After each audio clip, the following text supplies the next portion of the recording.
Coach, 18 turnovers, was that a key difference for you guys? No question, because they got 22 points off the 18 turnovers. I thought our decision-making at times was really poor. Our defense in the first half was unacceptable. But, I thought there were some good things. Second half defense was better. Second half ball movement was a lot better. We made a couple runs. I thought we kept fighting. That was good. But, we just have to be better with our execution in a lot of ways, and that's one. Fran, Carr got away from you in the first half. You guys contained him. Was there anything he did different, or was it just he played? Well, you knew he was going to come back. Sure. We talked about that at halftime. In the first half, Stevens went off, Shep Garner went off. So Carr's going to come back in the second half. He's going to have it a lot. I thought at times we guarded him well, and at times we didn't. We shouldn't have got the 3 off when we were in the zone. That's unacceptable. Coach, as it kind of pertains to the decision making, it seemed like there were guys trying to do too much at times and then maybe dialing it back at times. How much of a struggle has it been finding the middle ground? Well, I think that's a good point. I think that's a challenge all the time because you want your guys to be aggressive. You want them to be in attack mode. We always say you can't play nuts. So when to go, when not to go. We got a couple charges in transition. They're going to set up shop, so you got to go around them, or you got to jump stop. So that was unfortunate. I thought Isaiah got a little tentative after he committed the charge, and we need him to continue to be aggressive. He's got to put that behind him and keep shooting the ball because we need him to do that. They'll get that figured out. What do you think kept your team from getting over the hump? It seemed like you could get a stop and get it down. We had a couple times where we got consecutive stops. I thought our defense was much more active in the second half. They made some big shots. A team makes 12 threes, you're going to have a hard time beating them. Then you go back and say, well, we can't give up 12 threes. The guys who made the threes are the guys, for them, who make threes. It wasn't like it was the guys who typically don't. So, that's sometimes a tough call because all 3 of those guys can drive the ball. So you want to close out into their space, but know that they are capable, all 3 of them, of going off the dribble. But our closeouts were not good enough. And that's unfortunate because even if they go and score, it's only 2 and not 3. Yeah, with the 12 made threes, how much of that was a product of them kind of getting in a rhythm early? Well, they definitely were in a rhythm early, especially Garner. He hits too early and he ends up making 4 for the game, and that's what he does. If he has that kind of game, then they're a different team. If he has a 1 for 7, then they're not the same team. The other guys, and he's always been a good player. I mean, he's a senior, he's a veteran. I think Reeves has really elevated his game. So now you got, the 5 guys that they start are all scorers. And they can all shoot threes with the exception of Watkins, who's always running to the front of the rim, and he's big and strong. So that makes them hard to guard. So we try to mix some defenses. We had a little bit of success with our press, a little bit of success with our zone. Our zone was not good enough. It was okay at times, but it needs to be better. Does Jordan have to get more than the 6 shots, and how do you guys get him more looks when teams are trying to take him away? They're chasing up on him. Yeah. We got to screen more for him. Whether we're running sets or we're running motion, we got to free him up.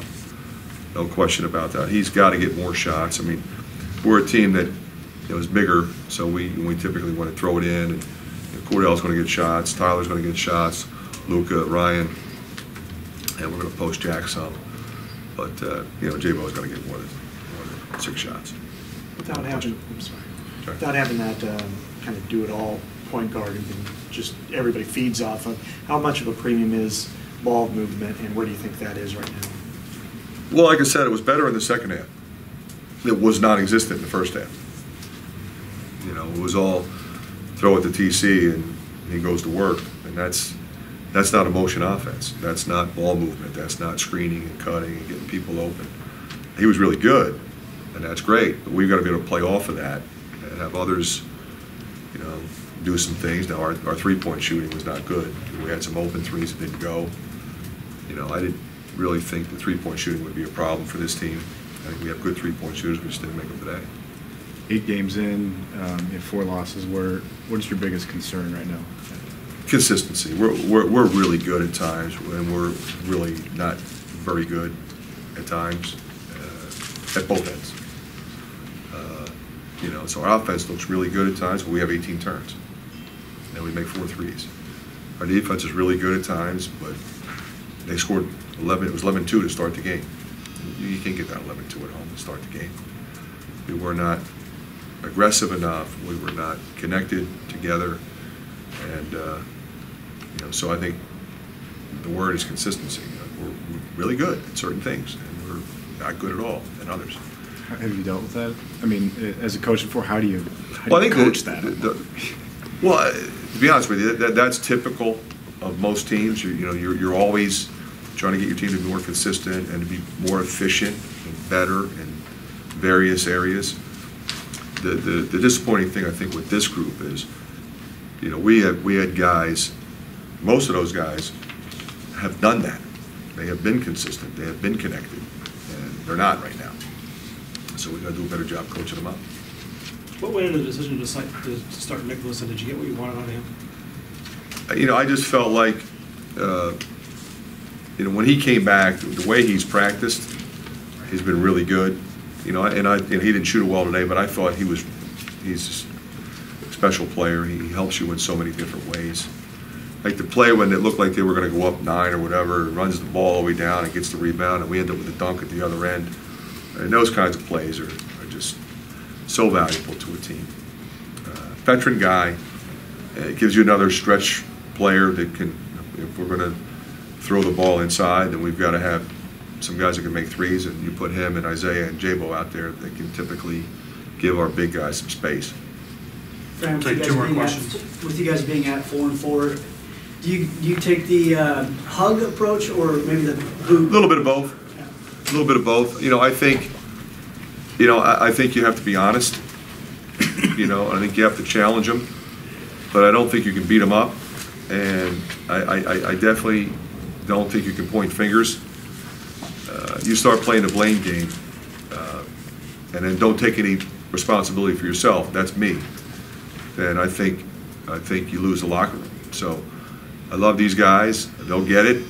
It's frustrating, but they're good people. They have character, and we'll get it figured out. Fran, you were in a similar situation last year. I think you guys were 3-5, then you reeled off 5. Is that kind of what you say to these guys? You just stay the course and you can't? Yeah, I think you got to stay the course. We'll tweak some things, but ultimately, I think you have to build confidence in your guys. At the same time, those guys expect you to hold them accountable. Like, they know if they didn't play well. They know if they made mistakes. So, you might point it out. You might show it to them. But then you got to move on. You can't just keep beating the same kid up for the same one mistake he made. Hopefully, he won't make that mistake, moving forward. Okay, thanks, Thank you. Coach.